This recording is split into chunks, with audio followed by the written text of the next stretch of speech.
ವಿದ್ಯಾರ್ಥಿಗಳೇ ನಮಸ್ಕಾರ. ನಿನ್ನೆ ಕ್ಲಾಸ್ ಅಲ್ಲಿ ನಾನು ಏನ್ ಮಾಡಿದೆ ಅಂದ್ರೆ ಸಮಾಸಗಳಲ್ಲಿ ಬರುವಂತ ಮೊದಲನೇದು ಯಾವ್ದಪ್ಪ ಅಂದ್ರೆ ತತ್ಪುರುಷ ಸಮಾಸ ಬಗ್ಗೆ ನಾನು ಹೇಳಿದ್ದೆ. ಇವತ್ತಿನ ಕ್ಲಾಸ್ ಏನ್ ಮಾಡೋದು ಅಂತಂದ್ರೆ ಎರಡನೇದಾದಂತ ಕರ್ಮಧಾರ ಸಮಾಸ ಬಗ್ಗೆ ನಾವು ತಿಳ್ಕೊಳ್ಳೋಣ. ಅದೇ ರೀತಿ ಈ ತಿಳ್ಕೊಂಡ ಮುಂಚೆ ನೀವು ನಮ್ಮ ನೋಟಿಫಿಕೇಶನ್ ಗಾಗಿ ನೀವು ಲೈಕ್ ಮಾಡಬೇಕು ಮತ್ತು ಶೇರ್ ಮಾಡಬೇಕು ಮತ್ತು ಕಮೆಂಟ್ ಮಾಡಬೇಕು ತಿಳಿಸುತ್ತಾ ಈ ಕ್ಲಾಸ್ ಅನ್ನು ನಾನು ಪ್ರಾರಂಭ ಮಾಡ್ತೀನಿ. ನೋಡೋಣ. ಇಲ್ಲಿ ಎರಡನೇದಾಗಿ ಕರ್ಮಧಾರ ಸಮಾಸ. ಮತ್ತೆ ನಮಗೆ ಕರ್ಮಧಾರ ಸಮಾಸ ಅಂದ್ರೆ ನಮಗೆ ಗೊತ್ತಾಗುತ್ತೆ. ಅವಾಗ ನಾವೇನ್ ಮಾಡ್ತೀವಿ ಅಂದ್ರೆ ಸಮಾಸ ಅಂತ ನಮಗೆ ಗೊತ್ತಾಗುತ್ತೆ. ಇವಾಗ ನೋಡೋಣ. ಪೂರ್ವ ಪದವು ಗುಣವಾಚಕ ಪದವಾಗಿದ್ದು, ಪೂರ್ವ ಪದ ಏನಾಗಿರುತ್ತೆ ಅಂದ್ರೆ ಗುಣವಾಚಕವಾಗಿರ್ಬೇಕು. ನಂತರ ಉತ್ತರ ಪದವು ನಾಮಪದವಾಗಿದ್ದು, ಉತ್ತರ ಪದ ನಾಮಪದ ಅಂತಂದ್ರೆ ನಾನು ಹೇಳಿದ್ದೆ ಹೆಸರನ್ನು ಸೂಚಿಸುವಂತ ಪದಗಳು ಇರ್ತಾವ, ಸ್ಥಳಗಳ ಹೆಸರಾಗಿರ್ಬೋದು, ದಾರಿಗಳ ಹೆಸರಾಗಿರ್ಬೋದು. ಈ ರೀತಿಯಾಗಿ ಶಬ್ದ ಬಂದ್ರೆ ಅದನ್ನ ನಾವು ನಾಮಪದ ಅಂತ ಹೇಳಿ ನಾವು ಕರಿತೀವಿ. ಅದನ್ನು ಕರ್ಮಧಾರ ಸಮಾಸ ಅಂತ ನಾವು ಕರಿತೀವಿ. ಹಾಗಾದ್ರೆ ನಿಮಗೆ ಮತ್ತೆ ಇನ್ನೊಂದು ಅರ್ಥದಲ್ಲಿ ಹೇಳ್ಬೇಕಂತಂದ್ರೆ ಇಲ್ಲಿ ಪೂರ್ವ ಪದವು ವಿಶೇಷವಾಗಿದ್ದು, ವಿಶೇಷ ಅಂತಂದ್ರೆ ಇಲ್ಲಿ ಗುಣವಾಚಕವಾಗಿದ್ದು, ಗುಣವಾಚಕ ಅಂತಂದ್ರೆ ಒಂದೇ, ವಿಶೇಷವಾಗಿದ್ದು ಅಂತಂದ್ರೆ ಕೂಡ ಒಂದೇ. ಉತ್ತರ ಪದವು ವಿಶೇಷವಾಗಿದ್ದು ಅಂದ್ರೆ ಏನಾಗ್ತದೆ ಇಲ್ಲಿ ನಾಮಪದವಾಗಿದ್ದು ಅಂದ್ರೆ ಒಂದೇ, ವಿಶೇಷವಾಗಿದ್ದು ಅಂತಂದ್ರೆ ನಾಮಪದ ಅಂತಂದ್ರೆ ವ್ಯಕ್ತಿ ಹೆಸರಾಗಿರ್ಬೋದು, ಪ್ರಾಣಿ ಹೆಸರಾಗಿರ್ಬೋದು, ಸ್ಥಳದ ಹೆಸರಾಗಿರ್ಬೋದು, ಅದನ್ನ ನಾವು ನಾಮಪದ ಅಂತ ಕರಿತೀವಿ. ಅದು ಸೇರಿದಾಗ ಅದನ್ನು ನಾವು ಕರ್ಮಧಾರ ಸಮಾಸ ಅಂತ ಹೇಳಿ ನಾವು ಕರಿತೀವಿ. ನಿಮ್ಗೆ ಈ ರೀತಿಯಾಗಿ ಅಂದ್ರೆ ಅರ್ಥ ಆಗಲ್ಲ. ಅರ್ಥ ಆಗ್ಬೇಕಂದ್ರೆ ಉದಾಹರಣೆ ಮುಖಾಂತರ ನೋಡಿದ್ರೆ ನಿಮಗೆ ಅರ್ಥ ಆಗುತ್ತೆ, ಜಲ್ದಿ ಅರ್ಥ ಆಗುತ್ತೆ. ಅಲ್ಲಿ ನಾಮಪದಗಳು ಯಾವ ಬಂದಿದಾವ ಅಥವಾ ಪೂರ್ವ ಪದದ ಗುಣವಾಚಕ ಯಾವ್ದು ಬಂದು ನಿಮಗೆ ಗೊತ್ತಾಗುತ್ತೆ. ಹಾಗಾದ್ರೆ ನೋಡೋಣ. ಇವಾಗ ನಾನು ಎಕ್ಸಾಂಪಲ್ ಕಿರಿಗೆಜ್ಜೆ ಬರ್ತೀನಿ. ಆ ಕಿರಿಗೆಜ್ಜೆ ನಾವು ಬಿಡಿಸ್ಬೇಕಂತಂದ್ರೆ ನಾವೇನ್ ಬಿಡಿಸ್ತೇವೆ ಅಂದ್ರೆ ಇಲ್ಲಿ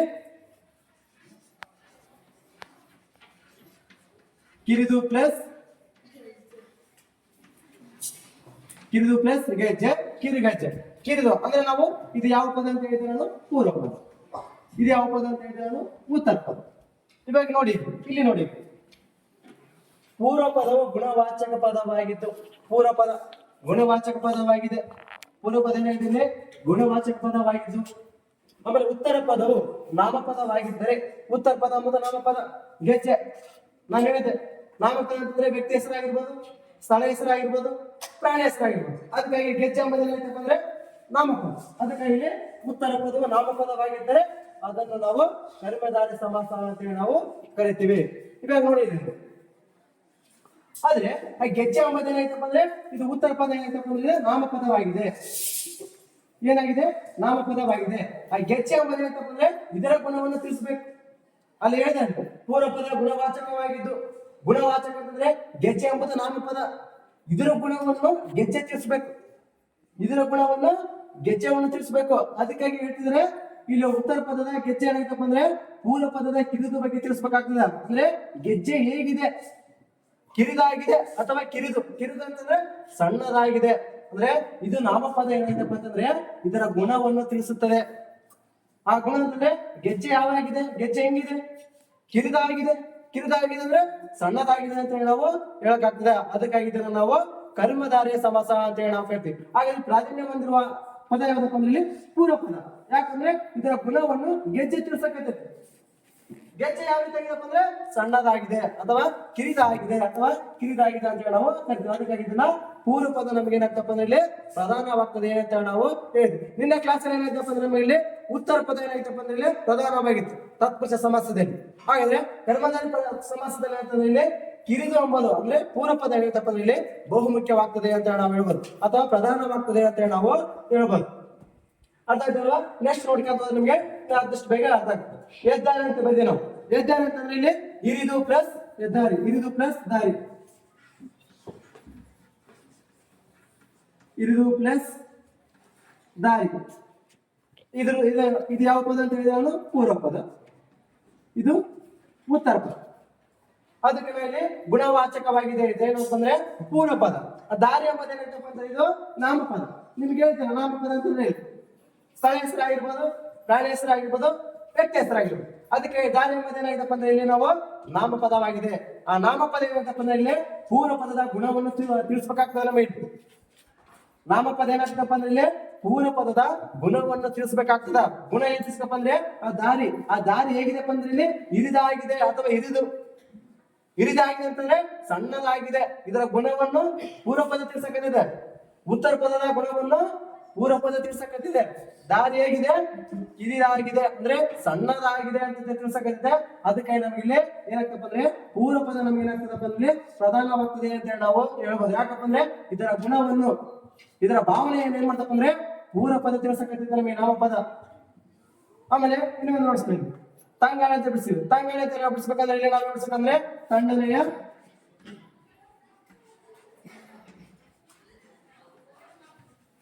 ಪ್ಲಸ್ ಗಾಳಿ, ತಂಗಾಳಿ ಅಂತ ಹೇಳಾಕತ್ತೀವಿ. ಇದು ನಾವು ಯಾವ ಪದ ಅಂತ ಹೇಳಿದ್ರೆ ಪೂರ್ವ ಪದ,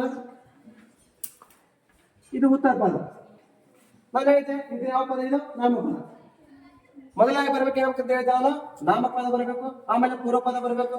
ನಾವೇನ್ ಮಾಡ್ತಪ್ಪ ಅಂತಂದ್ರೆ ಇಲ್ಲಿ ಇದರ ಗುಣವನ್ನು ನಾಮಪದ ಉತ್ತರ ಪದದ ನಾಮಪದದೊಡನೆ ಇದರ ಗುಣವನ್ನು ಇದು ತಿಳಿಸ್ಬೇಕು.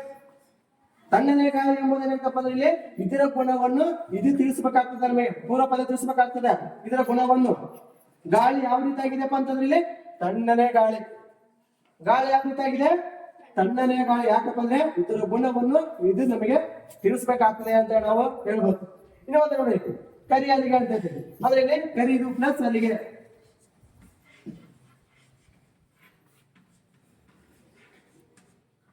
ಕರಿದು ಪ್ಲಸ್ ಅಲ್ಲಿಗೆ. ಇದು ನಾವು ಉತ್ತರ ಪದ, ಇದು ಪೂರ್ವ ಪದ.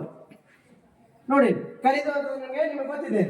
ಕರಿ ಅಲ್ಲಿಗೆ ಅಂತಂದ್ರೆ ಕಪ್ಪಲ್ಲಿ ಬ್ಲಾಕ್ ಬೋರ್ಡ್ ಇದೇ ನಮ್ಮ ಬಳಸ್ತಾ ಇದ್ವಲ್ಲ ಈಗ, ಇದನ್ನ ನಾವು ಬ್ಲಾಕ್ ಬೋರ್ಡ್ ಅಂತ ಕರಿತೀವಿ. ಅದಕ್ಕಾಗಿ ನಾವು ಇಲ್ಲಿ ಕರಿದು ಎಂಬುದೇನಂತಪ್ಪ ಅಂದ್ರೆ ಇಲ್ಲಿ ಪೂರ್ವ ಪದದ ಗುಣವನ್ನು ತಿಳಿಸಕತ್ತೈತೆ. ಅಂದ್ರೆ ಇಲ್ಲಿ ನಾವು ಅಲ್ಲಿಗೆ ಎಂಬುದೇನ ತಿಳಿತೇನೆ, ಇಲ್ಲಿ ನಾಮಪದ ಬರಬೇಕು. ಪ್ರತಿಯೊಂದು ನೀವು ಸಮಾಸಗಳಲ್ಲಿ ಕರ್ಮಧಾರಯ ಸಮಾಸ ಬಿಡಿಸ್ಬೇಕಂದ್ರೆ ಪ್ರತಿಯೊಂದಲ್ಲಿ ಉತ್ತರ ಪದ ಏನಾಗಿರಪ್ಪ ಅಂದ್ರೆ ನಾಮಪದ ಬರಬೇಕು. ಅಲ್ಲಿಗೆ ಎಂಬುದೇನಾಗಿದೆಪ್ಪ ಅಂದ್ರೆ ನಾಮಪದ. ಅದಕ್ಕೆ ಏನಪ್ಪ ಅಂದ್ರೆ ಇದರ ಗುಣವನ್ನು ಪೂರ್ವ ಪದದ ಗುಣವಾಚಕ ತಿಳಿಸಕತ್ತಿದೆ. ಅಲ್ಲಿಗೆ ಯಾಗಿದೆಪ್ಪ ಅಂದ್ರೆ ಕರಿದಾಗಿದೆ ಅಥವಾ ಕಪ್ಪಾಗಿದೆ, ಕರಿದಾಗಿದೆ ಅಥವಾ ಕಪ್ಪಾಗಿದೆ. ಯಾಕಪ್ಪ ಅಂದ್ರೆ ಅಲ್ಲಿಗೆದ ಗುಣವನ್ನು ಪೂರ್ವ ಪದ ತಿಳಿಸಕತ್ತೈತೆ, ಅಲ್ಲಿಗೆದ ಗುಣವನ್ನು ಪೂರ್ವ ಪದ ತಿಳಿಸಕತ್ತದ. ಅದಕ್ಕಾಗಿ ನಾವಿಲ್ಲಿ ಅಲ್ಲಿಗೆ ಹೇಗಿದೆಪ್ಪ ಅಂದ್ರೆ ಇಲ್ಲಿ ಕರಿದಾಗಿದೆ ಅಥವಾ ಕರಿದು ಅಂತ ಹೇಳಕತ್ತೀವಿ, ಅಥವಾ ಕಪ್ಪಾಗಿದೆ ಅಂತ ಕೂಡ ನಾವು ಕರಿತೀವಿ. ಅದಕ್ಕಾಗಿ ಅರ್ಥ ಆಯ್ತಲ್ವಾ? ಹಾಗೆ ನಾವಿಲ್ಲಿ ಇನ್ನ ಉದಾಹರಣೆಯನ್ನು ನೋಡ್ಕೊಂಡ್ಬಿಟ್ರೆ ನಿಮಗೆ ಇನ್ನ ನೀಟಾಗಿ ಅರ್ಥ ಆಗ್ತದೆ. ನಾವು ಎಕ್ಸಾಂಪಲ್ ನೋಡಿ ಇಲ್ಲಿ ಬರೆದಿದ್ದೀವಿ ಉದಾಹರಣೆಗಳು ಕರ್ಮಧಾರಯ ಸಮಾಸಕ್ಕೆ. ಇಲ್ಲಿ ಕಾರ್ಮೋಡ, ಕಾರ್ಮೋಡವನ್ನು ಬಿಡಿಸಕ್ಕಾಗ್ತದ ನಾವು ಇಲ್ಲಿ ಕರಿದು ಪ್ಲಸ್ ಮೋಡ, ಕರಿದು ಪ್ಲಸ್ ಮೋಡ. ಕರಿದು ಅಂತಂದ್ರೆ ನಾವು ಪ್ರತಿಯೊಂದು ಇದು ಯಾವ ಪದ ಅಂತ ಹೇಳಿದೆ ಪೂರ್ವ ಪದ, ಇದು ಉತ್ತರ ಪದ. ಅದಕ್ಕಾಗಿ ನಾವಿಲ್ಲಿ ಬಿಡಿಸ್ಬೇಕಂತಂದ್ರೆ ನಾನು ಪ್ರತಿಯೊಂದು ಸಮಾಸಗಳಲ್ಲಿ ಬಿಡಿಸ್ಬೇಕಂದ್ರೆ ವಿಭಕ್ತಿ ಪ್ರತ್ಯಯವನ್ನು ಬರಲೇಬೇಕು. ಪ್ರತಿಯೊಂದು ಶಬ್ದದಲ್ಲಿ ವಿಭಕ್ತಿ ಪ್ರತ್ಯಯ ಬಂದಿಲ್ಲಪ್ಪ ಅಂದ್ರೆ ಅದು ಸಮಾಸ ಆಗ್ತದೆ. ಅದಕ್ಕಾಗಿ ಇಲ್ಲಿ ವಿಭಕ್ತಿ ಪ್ರತ್ಯಯ ಬಂದಿದೆ, ಕರಿದು ಹೂ ಬಂದಿದೆ. ಇಲ್ಲಿ ಎಲ್ಲ ಊಟದಲ್ಲಿ ಬಿಡಿಸಿದೆ ನಾನು ಇಲ್ಲಿ ಪ್ರತಿಯೊಂದು. ಅದಕ್ಕ ತಣ್ಣನೆಯ ಷಷ್ಠಿ ವ್ಯಕ್ತಿ ಪ್ರತ್ಯಯ ಆ ಬಂದಿದೆ, ತಣ್ಣನೆಯ. ಆಮೇಲೆ ಹಿರಿದು ಹೂ ಬಂದಿದೆ, ಪ್ರಥಮ ವ್ಯಕ್ತಿ ಪ್ರತ್ಯಯ ಹೂ. ಕಿರಿದು ಮತ್ತೆ ಹೂ ಬಂದಿದೆ, ಇಲ್ಲಿ ಪ್ರಥಮ ವ್ಯಕ್ತಿ ಪ್ರತ್ಯಯ ಹೂ. ಆಮೇಲೆ ಕರಿದು ಇಲ್ಲಿ ಹೂ ಬಂದಿದೆ, ಪ್ರಥಮ ವ್ಯಕ್ತಿ ಪ್ರತ್ಯಯ ಹೂ ಬಂದಿದೆ. ಪ್ರತಿಯೊಂದು ಸಮಾಸವನ್ನು ನಾವು ಬಿಡಿಸ್ಬೇಕಂತಂದ್ರೆ ವಿಭಕ್ತಿ ಪ್ರತ್ಯಯಗಳು ಬರ್ತಾವ. ಟೋಟಲ್ 8 ಸಮಾಸಗಳಿದಾವ ಅಂತಂದ್ರೆ 8 ಸಮಾಸಗಳಲ್ಲಿ ವಿಭಕ್ತಿ ಪ್ರತ್ಯಯಗಳನ್ನು ಬಂದೇ ಬರ್ತಾವ ಅಂತ ಹೇಳಿ ನಾವು ಹೇಳ್ಬೋದು. ಇಲ್ಲಿ ಕಾರ್ಮೋಡ, ಕರಿದು ಪ್ಲಸ್ ಕರಿದು ಅದಕ್ಕೆ ಪ್ಲಸ್ ಮೋಡ, ಕಾರ್ಮೋಡ ಅಂತ ಹೇಳ್ತೀವಿ ನಾವು. ಅದಕ್ಕಾಗಿ ಇಲ್ಲಿ ವಿಭಕ್ತಿ ಪ್ರತ್ಯಯ ಬಂದಿದೆ ಕರಿದು. ಕರಿದು ಅಂತಂದ್ರೆ ಹೂ ಬಂದಿದೆ. ಇದರ ಗುಣವನ್ನು ಮೋಡ ಗುಣವನ್ನು ಏನ್ ಮಾಡ್ತಪ್ಪ ಅಂದ್ರೆ ಇಲ್ಲಿ ಕರಿದು ತಿಳಿಸಕತ್ತಿದೆ. ಮೋಡ ಯಾವ ರೀತಿ ಆಗಿದೆ, ಕರಿದು ಕಪ್ಪಾಗಿದೆ, ಯಾವ ರೀತಿ ಕಪ್ಪಾಗಿದೆ ಅಂತ ಏನ್ ಮಾಡ್ತೀವಿ ನಾವು ತಿಳಿಸಕತ್ತಿದೆ.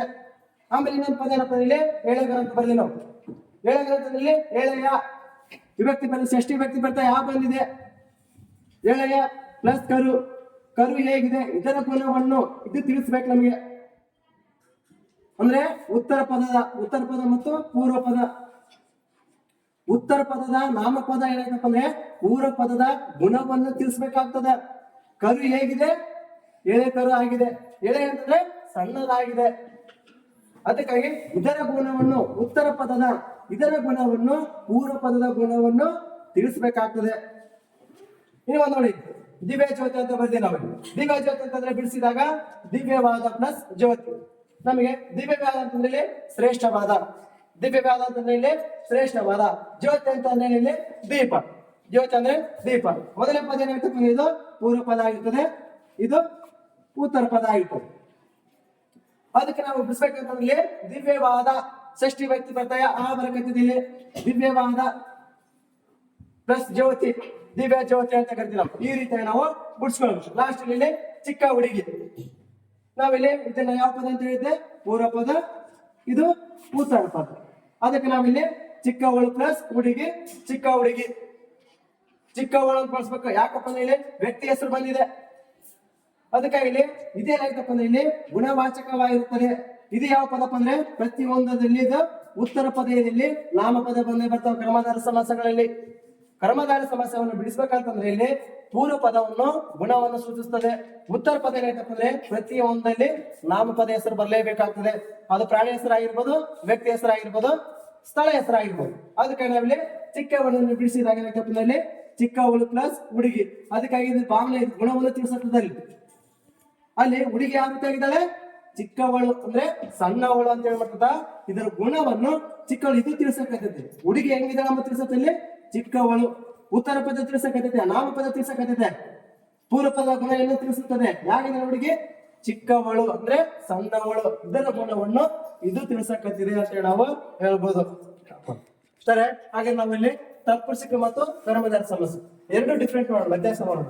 ಯಾವ ಶಬ್ದಗಳು ಯಾವ ರೀತಿಯಾಗಿ ಬಂದ್ರೆ ನಾವು ಅದನ್ನ ತಿಳ್ಕೊಳ್ಳೋಣ. ನೋಡಿ, ನಾವಿಲ್ಲಿ ನಾನಿನ್ನೆ ನಿಮ್ಗೆ ಹೇಳಿದೆ ತತ್ಪುರುಷಗಳಲ್ಲಿ ನಾವು ನೆನಪಿಟ್ಕೋಬೇಕಂತ ಹೇಳಿದೆ. ನಾವು ಏನೇನು ನೆನಪಿಟ್ಕೊ ನಾನು ಏನ್ ಹೇಳ್ತೀನಿ, ತತ್ಪುರುಷಕ ಮತ್ತು ಕರ್ಮಧಾರ ಸಮಾಸದ ವ್ಯತ್ಯಾಸವನ್ನು ನೋಡೋಣ. ಹಾಗೆ ನಿಮಗೆ ಬೇಗ ಅರ್ಥ ಆಗಿದೆ ತತ್ಪುರುಷಕ ಏನಿದೆ, ಕರ್ಮಧಾರ ಸಮಾಸಕ್ಕೂ ಏನು ವ್ಯತ್ಯಾಸ ಇದೆ.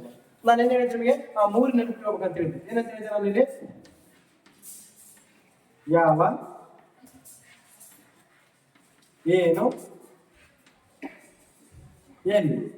ಈ ರೀತಿಯಾಗಿ ನಾವು ಪ್ರಶ್ನೆ ಇಟ್ಕೊಂಡಾಗ ಈ ರೀತಿ ಯಾವ್ದಾದ್ರು ಒಂದು ಶಬ್ದ ಬಂದ್ರೆ ಏನಾಯ್ತಪ್ಪ ಅಂದ್ರೆ ಅದು ನಾವು ತತ್ಪುರುಷ ಸಮಾಸ ಅಂತ ಹೇಳಿ ನಾವು ಕರಿತೀವಿ. ಸರ್ ಅದು ಯಾವ ರೀತಿ ಆಗಿರ್ತೀವಪ್ಪ ಅಂತಂದ್ರೆ ನಿನ್ನೆ ಕ್ಲಾಸ್ ಅಲ್ಲಿ ಹೇಳಿದ್ದೇನೆ. ನೀವು ಇವತ್ತು ನೋಡೋ ಕ್ಲಾಸ್ ನೋಡಿದ್ರು ನಿನ್ನೆ ಕ್ಲಾಸ್ ನೀವು ನೋಡಿ ಬರ್ಬೋದು, ಆ ಸಮಾಸವನ್ನು ನೋಡಿ ಬರ್ಬೋದು, ನಿಮಗೆ ಬೇಗನೆ ಅರ್ಥ ಆಗುತ್ತೆ. ಇಲ್ಲಿ ನೋಡ್ಬಿಡಿ, ಈಗ ನಾವು ಇದನ್ನ ಬಿಡಿಸುವ ಸಂದರ್ಭದಲ್ಲಿ ನಾವು ಯಾವ ರೀತಿಯಾಗಿ ಬಿಡಿಸ್ತಪ್ಪ ಅಂತಂದ್ರೆ ಇಲ್ಲಿ ನಾವು ನೋಡ್ತೀವಿ. ಯಾವ ತಾವರೆ, ಬೆಟ್ಟದಾವರೆ, ಯಾವ ಅಂತ ನಾವು ಪ್ರಶ್ನೆ ಕೇಳ್ತಾರ, ಯಾವ, ಏನು, ಎಲ್ಲಿ, ಈ ರೀತಿಯಾಗಿ ಪ್ರಶ್ನೆ ಹಾಕೊಂಡಾಗ ಆನ್ಸರ್ ಬಂದಾಗ ಅದು ತತ್ಪುರುಷ ಸಮಾಸ. ಅದಕ್ಕಾಗಿ ಇಲ್ಲಿ ಯಾವ ತಾವರೆ, ಬೆಟ್ಟ ತಾವರೆ, ಆಮೇಲೆ ಎಲ್ಲಿ ನೋವು, ತಲೆ ಎಲ್ಲಿ ನೋವು, ಎಲ್ಲಿ ನೋವು, ತಲೆ ಎಲ್ಲಿ ನೋವು, ಆಮೇಲೆ ಯಾವ ಗೆಜ್ಜೆ, ಕಾಲಿನ ಗೆಜ್ಜೆ, ಯಾವ ಗೆಜ್ಜೆ, ಕಾಲಿಗೆಜ್ಜೆ ಅಂತ ನಾವು ಕರಿತೀವಿ. ಯಾವ ಕಾಲ, ಚಳಿಯ ಕಾಲ, ಚಳಿಗಾಲ ಅಂತ ಕೂಡ ಕರಿತೀವಿ ನಾವು ಇಲ್ಲಿ.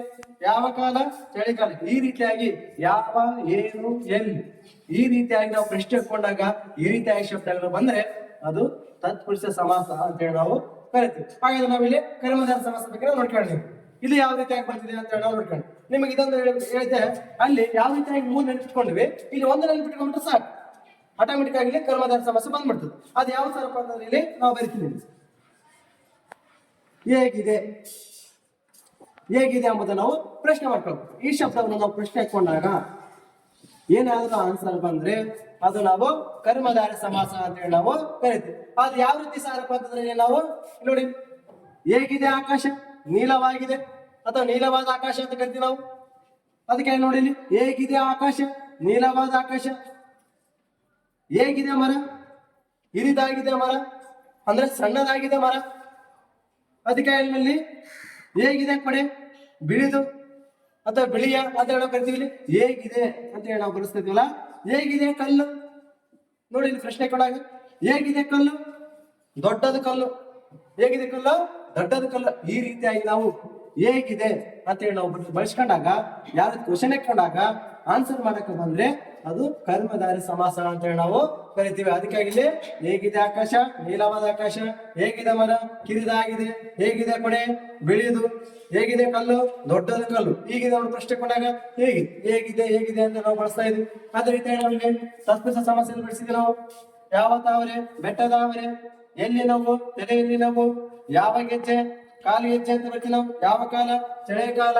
ಈ ರೀತಿಯಾಗಿ ನಾವು ಪ್ರಶ್ನೆ ಹಾಕೊಂಡಾಗ ಈ ರೀತಿಯಾಗಿ ಯಾವ, ಏನು, ಎಲ್ಲಿ ಅಂತ ಬಂದ್ರೆ ಇದನ್ನು ನಾವು ತತ್ಪುರುಷ ಸಮಾಸ ಅಂತ ಹೇಳಿ ನಾವು ಕರಿತೀವಿ. ಕರ್ಮಧಾರ ಸಮಾಸಗಳಲ್ಲಿ ಹೇಗಿದೆ ಹೇಗಿದೆ ಅಂತ ಹೇಳುವಾಗ ಪ್ರಶ್ನೆ ಹಾಕೊಂಡಾಗ ಶಬ್ದ ಬಿಡಿಸಕ್ ಬಂತಂತಂದ್ರೆ ಅದು ಕರ್ಮಧಾರ ಸಮಾಸ.